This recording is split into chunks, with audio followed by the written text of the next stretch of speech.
Hello students, welcome to new study point. आइए NEET series का हम फोर्थ लेक्चर पढ़ते हैं और जो लिविंग प्रोसेस की आप ये समझ सकते हैं कि थर्ड प्रोसेस है, थर्ड विशेषता है। हम उसके बारे में यहाँ पे जो है वो डील करेंगे। ओके, तो थर्ड विशेषता ये है कि हमने कहा था कि जितने भी लिविंग ऑर्गेनिज्म होते हैं उन लिविंग ऑर्गेनिज्म में मेटाबॉलिज्म चलती है, जैसा कि मैंने लिखाया है। ठीक है, तो जो हमारी थर्ड प्रोसेस है उसको हम बोलते हैं मेटाबॉलिज्म। मेटाबॉलिज्म क्या होता है, पहले हम इसको देखेंगे कि मेटाबॉलिज्म जो है वो होता क्या है। तो अगर आप देखेंगे मेटाबॉलिज्म को ध्यान से, तो इसका मतलब होता है कि metabolism means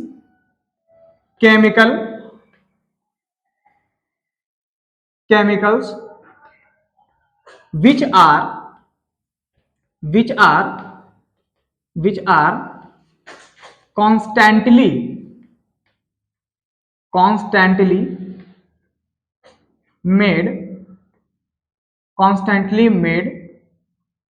made and changes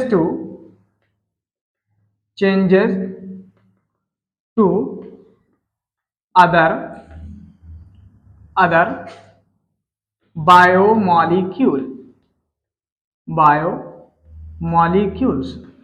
कितनी अच्छी डेफिनेशन लिख दी मैंने कि मेटाबॉलिज्म का मतलब ये होता है कि ऐसे केमिकल्स जो लगातार बॉडी के अंदर बन रहे हैं, ऐसे केमिकल्स जो लगातार बॉडी के अंदर बन रहे हों और वो दूसरे बायोमॉलिक्यूल्स में चेंज हो रहे हों। बायोमॉलिक्यूल्स जो है, देखिए यहाँ पे दो शब्द से मिलकर बना है, बायो प्लस मॉलिक्यूल, यानी ऐसे मॉलिक्यूल जो प्लांट और एनिमल्स में पाए जाते हैं उन्हें हम क्या बोलते हैं, बायोमॉलिक्यूल्स। मैं आपको यही बता दे रहा हूं, जैसे कार्बोहाइड्रेट, ओके, इन्हें बायोमॉलिक्यूल्स बोलते हैं, जो कि आप केमिस्ट्री के चैप्टर में भी पढ़ेंगे। दूसरा है प्रोटीन, तीसरा है फैट, चौथा है लिपिड, ओके। दूसरा है न्यूक्लिक एसिड,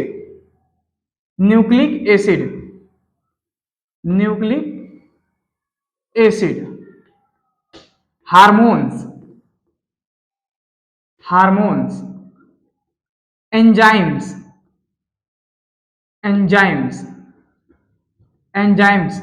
विटामिन्स। ये सब ऐसे कंपाउंड्स हैं जिन्हें बायोमॉलिक्यूल्स जो है वो कहा जाता है। तो बायोमॉलिक्यूल्स ऐसे कंपाउंड्स होते हैं जब खास करके लिविंग प्लांट या एनिमल या बॉडी के अंदर कहीं भी पाए जाते हैं। तो यहाँ मेटाबॉलिज्म का मतलब होता है ऐसे केमिकल्स जो बॉडी के अंदर लगातार बन रहे हों और वो किसी दूसरे बायोमॉलिक्यूल्स में है वो परिवर्तित हो रहे हैं। अब ये जो चेंजेस लिखा है यानी बदलना, तो बदलने की प्रक्रिया दो तरीके से हो सकती है।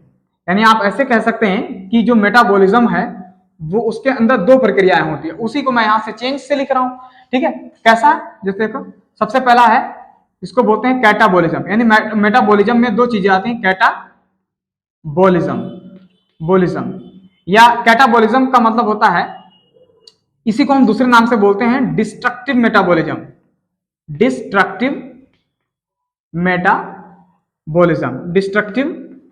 मेटाबॉलिज्म के नाम से जाना जाता है। यहां पे क्या होता है, ब्रेकिंग ऑफ सब्सटेंसेस, यानी जितने भी सब्सटेंस हैं उनकी यहां पे क्या होती है, ब्रेकिंग होती है। कैसे होती है, देखो जरा, जितने भी कॉम्प्लेक्स मॉलिक्यूल होते हैं उन कॉम्प्लेक्स मॉलिक्यूल को सिंपलर मॉलिक्यूल में कन्वर्ट किया जाता है। ऐसे रिएक्शंस को बोलते हैं कैटाबॉलिक मेटाबॉलिज्म। ठीक है, यानी कॉम्प्लेक्स मॉलिक्यूल को किसमें बदला जाएगा, सिंपलर मॉलिक्यूल्स के अंदर कन्वर्ट किया जाएगा। है एग्जाम्पल, जैसे आप जानते हैं कि जो जितने भी हमारे बॉडी के अंदर जो प्रोटीन्स होती हैं उन प्रोटीन्स को तोड़ दिया जाता है किसमें, एमिनो एसिड में। ये इसका एग्जाम्पल है, एमिनो एसिड में जो है वो तोड़ दिया जाता है, ये इसका एग्जाम्पल है। तो ये कॉम्प्लेक्स मॉलिक्यूल है। जितने भी जो कैटाबॉलिज्म होता है वो एक्सोथर्मिक होता है। एक्सोथर्मिक का मतलब होता है एनर्जी जो है वो रिलीज करेगा। ओके, अगर हम कैटाबॉलिज्म की बात करें, सॉरी कैटाबॉलिज्म के बाद जो दूसरी प्रक्रिया है उसका नाम है एनाबॉलिज्म।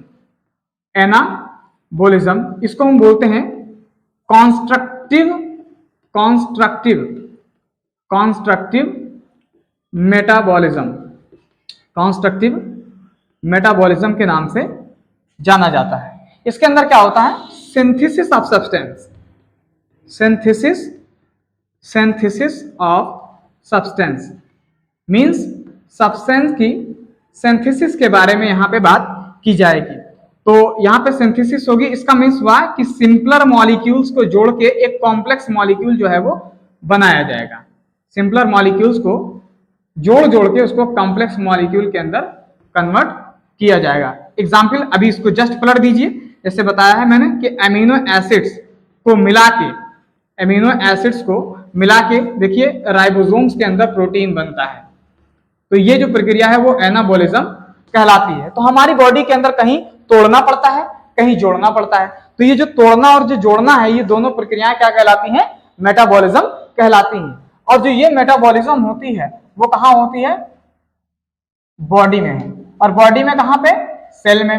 तो इसका मतलब मेटाबॉलिज्म को होने के लिए एक सेल की आवश्यकता जो है वो जरूर होनी चाहिए। और आप जानते हैं कि जितने भी लिविंग ऑर्गेनिज्म होते हैं वो किसके बने होते हैं, सेल्स के बने होते हैं। तो सेल्स के अंदर हमेशा मेटाबॉलिज्म जो है वो चलती रहती है। और इस मेटाबॉलिज्म के फलस्वरूप हम जानते हैं हमारी बॉडी के अंदर बहुत सारे केमिकल्स हैं जो कंटिन्यूअस बनते रहते हैं, टूटते रहते हैं, बिगड़ते रहते हैं और बनते रहते हैं। उनकी सिंथेसिस होती रही, जब जैसे जरूरत होती है उस प्रकार से वो सब्सटेंस जो है वो बना लिया जाता है। क्योंकि हमारी बॉडी के अंदर बहुत सारे एंजाइम और बहुत सारे हार्मोन्स जो है वो मौजूद हैं, जिनकी जहां जरूरत पड़ती है उसी के हिसाब से इसको बना के उसको चेंज कर लिया जाता है। तो ये प्रक्रिया क्या कहलाती है, मेटाबॉलिज्म जो है वो कहलाती है। ठीक है, तो हम ऐसे बोल सकते हैं कि मेटाबॉलिज्म का मतलब होता है कि टोटल बॉडी के अंदर जितनी भी रिएक्शन हो, चाहे वो सिंथेसिस की हो चाहे वो डिस्ट्रक्शन की हो, वो मेटाबॉलिज्म के अंतर्गत आती है। ठीक है, मेटाबॉलिज्म को कंट्रोल करने वाला जो ग्लैंड है उसका नाम है थायराइड ग्लैंड।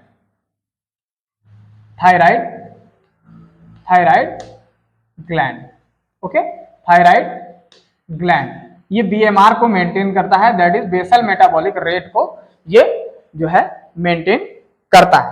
अब आप जानते हैं कि जितने भी एनिमल्स हैं, जैसे आपके सामने जैसे प्लांट्स हुए,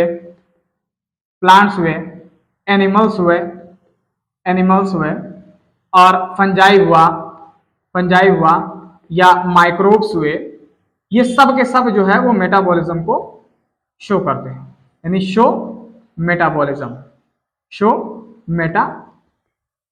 और मेटाबॉलिज्म को शो करने के लिए क्या होना चाहिए, सेल की व्यवस्था होनी चाहिए। तो हम ऐसे बोल सकते हैं सो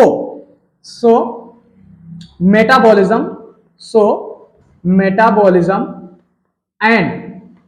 and cellular organization of the body, cellular organization of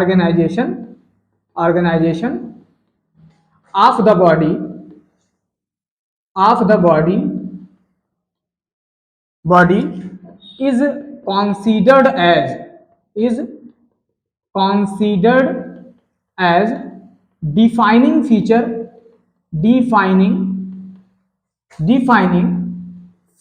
of living organism।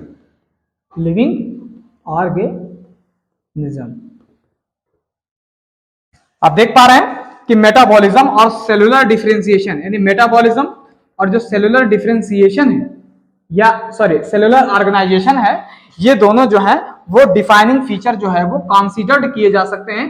क्योंकि मेटाबॉलिज्म और जो सेलुलर ऑर्गेनाइजेशन है वो केवल लिविंग में पाया जाता है, नॉन लिविंग जो है वो इससे महरूम है या इसमें नहीं पाया जाता है। तो ये लिविंग वर्ड का जो तीसरा पॉइंट था जिसका नाम था मेटाबॉलिज्म, इस मेटाबॉलिज्म को हमने अच्छे से पढ़ा। अब हम ये सीख चुके हैं कि बॉडी के अंदर जितनी भी केमिकल्स रिएक्शन चलती रहती हैं वो मेटाबॉलिज्म के अंडर में आती हैं और बायोमॉलिक्यूल्स में परिवर्तित होती रहती हैं। बायोमॉलिक्यूल जैसे कार्बोहाइड्रेट ग्लूकोज में टूटता रहता है, प्रोटीन अमीनो एसिड में, फैटी एसिड ग्लिसरॉल में, लिपिड्स ग्लिसरॉल में, मतलब बहुत सारी चीजों में कन्वर्ट होते रहते हैं। जहां जरूरत पड़ती है लिपिड्स जो है, जैसे फास्फोलिपिड, लेसिथिन, सब इसी में आते हैं। Nucleic acid, DNA, RNA, hormones, enzymes, vitamin, ये सारी चीजें मेटाबॉलिज्म के फलस्वरूप बनती और बिगड़ती रहती हैं। ओके, अब हमारा जो चौथा टॉपिक है उसका नाम है, मैंने आपको जो है वो बता दिया है, इसमें हमको क्या पढ़ना है, एबिलिटी टू सेंस एनवायरनमेंट, जो इसके बाद ही हमको पढ़ना है। तो आप इसको अच्छे से पढ़िए। तब तक के लिए हम आपके पास नई सीरीज लेके आते हैं और आप उस पर थोड़ा सा फोकस करिए। लेकिन सब्सक्राइब और लाइक करना बिल्कुल मत भूलिए। कमेंट, अगर आपको कोई कमी भी लग रही है तो अभी आप सब्सक्राइब करें, हम लोग उस पर सुधार करेंगे। ठीक है, ओके, थैंक यू।